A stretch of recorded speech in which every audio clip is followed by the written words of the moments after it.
George, once upon a time, peanut butter sandwiches were one of the staples for going to school. Today, a lot of schools, for reasons that people will be familiar with allergies, don't actually allow peanuts on the premises. Yeah, look, I've been always wondering about what's happened to us because I love my peanuts.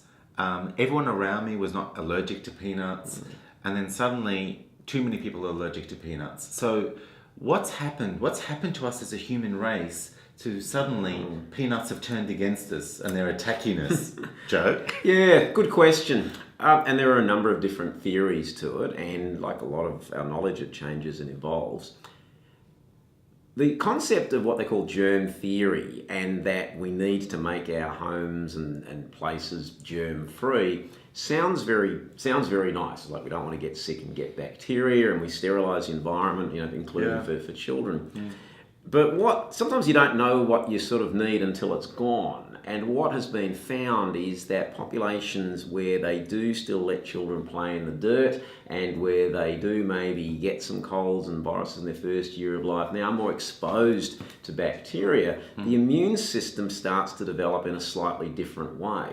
The idea, and I've got to emphasise this as a theory, but there's a reasonable amount of work behind it, says that the increase we're seeing in allergy problems, and that includes peanut and food allergies, it includes asthma, it includes hay fever, and it includes skin rashes and eczema, is because when we get allergies, the immune system has gone into hyperdrive or overdrive, and it can tend to do that when it's then exposed to things that it hasn't sort of previously been exposed to, and it just overreacts. So instead of maybe getting a bit of a reaction to peanuts, you get a severe reaction to peanuts. Now this is obviously very oversimplified, and everybody is different, but the main theory, and it's been shown a number of times, and there's a fair bit of evidence behind it, is that our relentless drive to make our homes, environments, and ourselves germ-free has actually been a major contributing factor to this increase we see in allergy-type problems across the board, and peanut allergies is probably the poster boy for that example. Okay.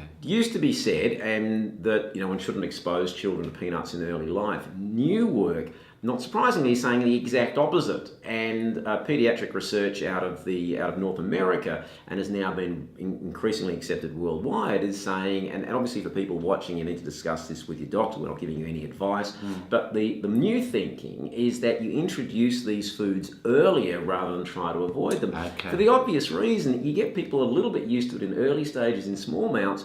They're less likely to cause a major reaction later on. And it's quite, when you think about it, it actually makes some sense.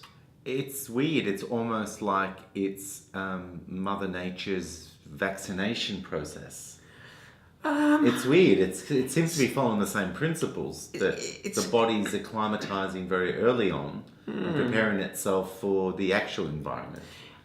It's probably saying that historically humans have been exposed to a whole number of things, and that includes different foods, it includes bacteria, viruses, dirt, you name it, and that when we don't get exposed to that in early stages, that maybe the body then can react more severely if it's exposed later. That's one of the, I suppose, theoretical considerations behind that. Yeah. Certainly all the work that's being done tends to support it, and this notion of saying, well, just introduce these foods earlier rather than later, so you get the body gets used to it.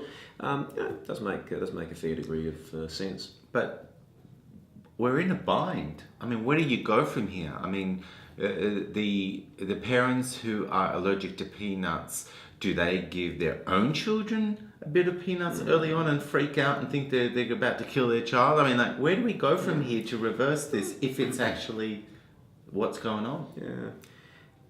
Again, lots of different answers depending upon circumstances, and for people where there is a family history of severe allergies, then they obviously need to be talking to their doctor about what's the best way. Okay. For people where there aren't strong histories of allergies, then the business as usual is saying, well, as you introduce foods, as your baby is starting on solids and starting to try and eat more foods, then you don't particularly need to try and avoid certain foods. You can just try them on different foods. Like essentially, it's normalising life You're normalising and saying you can just introduce foods and there's no particular need to take specific restrictions or deliberately avoid. And I think this is the change. Rather than deliberately avoiding nuts until maybe 18 months or 2 years, we're now saying, well, there's no need to do anything other than just try a child with different foods. Okay, good advice.